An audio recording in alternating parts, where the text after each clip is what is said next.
आपके मन में एक प्रश्न होता है कि राम जी ने लंका जाते समय रावण से युद्ध करने के लिए वानरों की सेना क्यों बनाई? कभी सोचा आपने? आपको कुछ हो रहा है विचार? पंचतत्व प्रभु कुछ मन में आ रहा है? मेरे मन में आ रहा है। इलेक्शन के रिजल्ट के बाद मुझे बहुत समझ में आ रहा है कि राम जी ने मनुष्य की सेना न बनाकर वानरों की सेना क्यों बनाई। 4 जून के रिजल्ट के बाद इतना समझ में आया कि राम जी ने अच्छा हुआ वानर की सेना बनाई, अच्छे से राम जी के साथ रहे, रावण के साथ युद्ध किए, विजय प्राप्त हुई।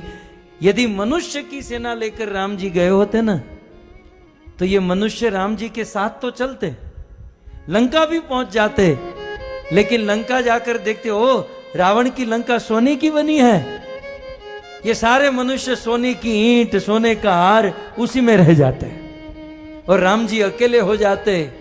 यही बात नरेंद्र मोदी जी के साथ कल हुई है। सस्ता राशन चाहिए, सस्ता गेहूं चाहिए, सस्ता चावल चाहिए, उस थोड़े बहुत धन रुपये के प्रलोभन में एक साधु का साथ छोड़ दिया भारत के लोगों ने। कितना सुंदर आयोजन नरेंद्र भाई मोदी का था कि 400 से अधिक सीट आए तो आने वाले दिनों में निर्णय लेने में या परिवर्तन लाने में कठिनाई नहीं होगी। लेकिन हमारे अपने ही सनातन धर्मी हिंदू भाइयों ने, बड़े दुख का विषय है, मुस्लिम भाइयों ने 90% वोट किया और ये कहलाने वाले सनातन हिंदू धर्मी ने केवल 50-55% वोट किया। मैं आपके हाथ उंगली देखना नहीं चाहता हूं या दिखाना नहीं चाहता हूं कि हम कैसे हैं, लेकिन बड़ा दुख होता है कि हरि का एक लाल है। 70 साल के बाद कोई एक हिंदू सनातन धर्मी, सनातन धर्म को आगे बढ़ाने वाला, भारत का नेतृत्व करने वाला, भारत को विश्व गुरु बनाने वाला एक आदमी आया और 10 साल काम करके एक मांग रखी थी कि अब की बार 400 पार, लेकिन 300 पार भी नहीं की है। आधे लोगों ने वोट ही नहीं किया और जिन्होंने वोट किया वो प्रलोभन में फंस गए। मुफ्त का राशन मिलेगा, ये मिलेगा, वो मिलेगा। अरे राशन पानी तो भाग्य की बात होती है, यह दिन दूर नहीं।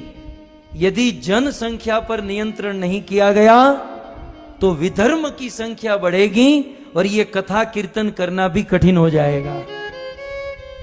रात को सोए होंगे, आपके गले काटकर लोग चले जाएंगे। इतिहास के पत्ते पलटे ना, छत्रपति शिवाजी महाराज ने यह मुहिम चलाई थी,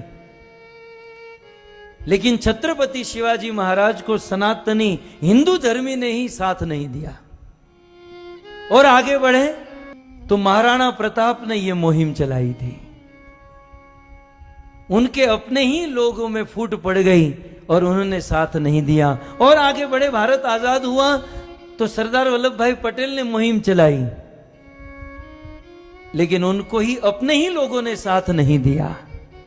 और आजादी के 70 साल के बाद एक आदमी 10 साल के अगाह परिश्रम के बाद 400 पार जाना चाहता था, लेकिन हमारे अपने हिंदू सनातन धर्मी ने ही उनका साथ नहीं दिया। मैं तो मोदी जी को यदि मेरी आवाज पहुंचे तो यही सलाह दूंगा, भाई आप 70 साल के हुए हो, खा पीकर मौज करो, ये किसी के नहीं होने वाला है। इनको गुलामी करने की आदत ही पड़ गई है। एक आदमी ने बहुत सुंदर लिखा कि ऐसा लग रहा था कि हिंदू जागा है।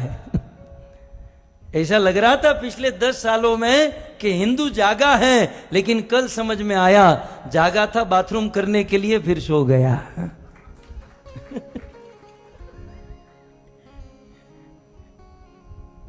क्या हिंदू जागा है। यदि बहुमत होता तो भारत का दृश्य कुछ और होता। हम अपने आप को भारतीय मानते हैं ना, तो भारत का संविधान थोड़ा बहुत जानना चाहिए, भारत का गणतंत्र हमें समझना चाहिए, और हमें हमारी जिम्मेवारी समझकर काम करना चाहिए था। लेकिन अब क्या करें, ये प्रवचन यदि 2 महीने पहले किया होता तो अच्छा था। मैं भी अमेरिका से अभी अभी आया, है? लेकिन हमें तो विश्वास था, पता नहीं ऐसा निकलेगा। एक बात याद रखिएगा, मोदी जी तो प्राइम मिनिस्टर बनेंगे, वो तो बड़ा प्रधान हो ही चुके हैं, लेकिन जो उनको निर्णय लेने हैं वो नहीं ले पाएंगे क्योंकि अल्पसंख्यक है। जो उनको क्रांति लानी वो नहीं कर पाएंगे। तो इस दौर से ये मोदी जी की हार नहीं है, ये हम हिंदुओं की सनातन धर्म की हार है, ये हम लोगों की हार है। और हम लोग वो छोटे छोटे प्रलोभन में हैं। मुफ्त का राशन मिलेगा, गैस का बाटला सस्ता हो जाएगा, तेल सस्ता हो जाएगा, હવે લઈ લો સસ્તું કરજો હવે તમે। धर्म के, इस सनातन धर्म के उजागर करने में एक बहुत बड़ी आश थी, एक बहुत बड़ा होप था, लेकिन नतीजे के बाद बहुमति से यदि मोदी जी नहीं आए तो एक हिंदू धर्म के लिए, सनातन धर्म